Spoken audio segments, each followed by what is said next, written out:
સામાન્ય રીતે ચોમાસું રૂમઝૂમ કરતું આવતું હોય છે, પરંતુ આ વખતે ચોમાસું ધીમા પગલે આવ્યું છે અને ધીમી ચાલ સાથે પણ આવ્યું છે।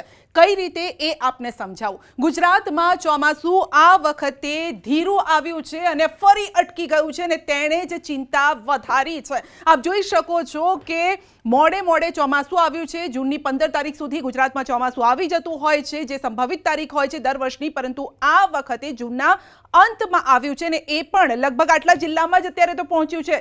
વલસાડ, નવસારી, ડાંગ, તાપી, સુરત અને ભરૂચનો કેટલોક વિસ્તાર, એટલે ભરૂચના કિનારાનો વિસ્તાર, નર્મદાનો કિનારાનો વિસ્તાર અને આ સાથે જ નર્મદામાં મીડ સુધી, એટલે લગભગ અડધા નર્મદાને આવરી લીધું છે અને છોટા ઉદેપુરના કિનારાનો વિસ્તાર, એટલે આટલા જિલ્લામાં અત્યારે ચોમાસું આવી ગયું છે। પરંતુ ત્યારબાદ તેણે અત્યારે પોરો ખાઈ લીધો છે, ત્યાંથી હવે આગળ નથી વધી રહ્યું। એટલે લગભગ મહારાષ્ટ્રમાં જે રીતે ચોમાસું આગળ વધ્યું ને પછી અટકી ગયું હતું લગભગ 10 દિવસ સુધી, એવી જ કંઈક અત્યારે ચિતાર અહીંયા જોવા મળી રહ્યો છે।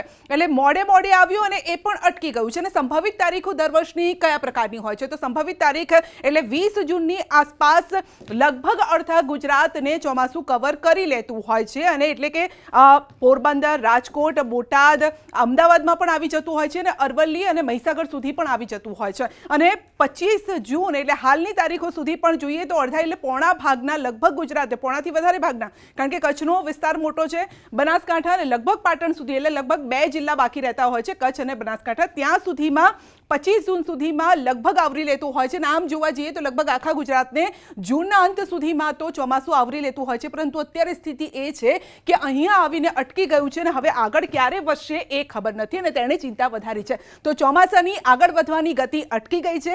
આ સાથે દક્ષિણ ગુજરાતમાં ચોમાસું સ્થિર થઈ ગયું છે, 8 જિલ્લામાં બેસી ગયું છે। જે રીતે મેં આપને જણાવ્યું કે 8 જિલ્લામાં ચોમાસું આવી ગયું છે, પરંતુ એ પણ ધીમા પગલે અને ઓછો વરસાદ છે। આ સાથે જ ગયા વર્ષે આ સમયે આખા રાજ્યમાં ચોમાસું બેસી ગયું હતું, પરંતુ હાલ સ્થિતિ કંઈક અલગ છે। સૌરાષ્ટ્રથી અંદાજે 50 કિલોમીટર અને અમદાવાદથી અંદાજે 200 કિલોમીટર ચોમાસું દૂર છે અને તેને લઈને જ વાવણીને લઈને ખેડૂતોની ચિંતા વધેલી છે। આ સાથે જે લોકોએ વાવણી કરી દીધી છે તેમની પણ ચિંતા વધેલી છે, કારણ કે પાણીની વ્યવસ્થા ન હોય તો શું કરવું। બોર ઊંડા થઈ ગયા, એટલે કે તળે એના પાણીના ઊંડા ગયા છે, કૂવા ખાલી થઈ ગયા છે, પાણીની વ્યવસ્થા નથી, તો શું કરવું। હવે આવામાં ચોમાસાની આ ચિંતાજનક પરિસ્થિતિ જોવા મળી રહી છે। 1 જૂનથી અત્યાર સુધી શું પરિસ્થિતિ રહી એ મેપના માધ્યમથી આપને સમજાવું છું, કારણ કે સમગ્ર ગુજરાતમાં વરસાદની 74% ઘટ છે। સૌરાષ્ટ્ર અને કચ્છમાં પણ અત્યારે ઘટ છે, ખાસ તો વરસાદની 90% ઘટ અહીંયા પણ સૌરાષ્ટ્ર કચ્છમાં જોવા મળી રહી છે। ગુજરાત રીઝનમાં વરસાદની 59% ઘટ છે। હવે જ્યારે ઘટ હોય તો પછી ખેતી કેવી રીતે થશે। હવે ક્યાં કેટલી ઘટ છે આપ જોઈ લો।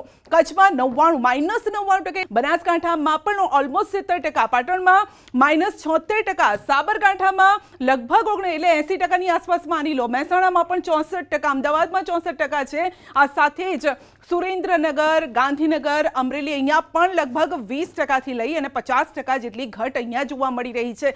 ખેડાની વાત કરીએ -12% છે, મહીસાગરમાં પણ અહીંયા 23% અને 75%, એટલે કે અહીંયા આ વરસાદ પડી જતો હોય છે। એટલે અહીંયા આ ઘટ લગભગ નથી, કારણ કે અત્યારે થોડોક વરસાદ ત્યાં જોવા મળ્યો છે, પરંતુ બાકીના અહીંયા તો જોઈ લો, દેવભૂમિ દ્વારકામાં 100% આ એ વિસ્તાર છે કે જ્યાં આપણે જોયો છે કે એવો ધોધમાર વરસાદ વરસ્યો હતો, વાવાઝોડું પણ ભૂતકાળમાં આપણે જોયું છે અને ત્યાં 100% ઘટ છે। એટલે અહીંયા તો લગભગ છાંટોય નથી પડ્યો એવું કહી શકાય। સૌરાષ્ટ્રના જે પણ અહીંયા જિલ્લા છે ત્યાં જોઈ લો -90%, એટલે કે અહીંયા પણ 10% જેટલો જ વરસાદ પડ્યો છે। જામનગરમાં -95, પોરબંદરમાં પણ -99, એટલે 1%ને હવે કંઈ વરસાદ કહેવાય ન કહેવાય, કારણ કે અહીંયા પણ 99 એટલે માની તો 100% ઘટ અહીંયા પણ છે। અમરેલી, આ સાથે ગીર સોમનાથ, જુનાગઢ અને ભાવનગર, કારણ કે આ આખો જે વિસ્તાર છે ને એ મોટા ભાગનો વિસ્તાર ખેતી આધારિત છે।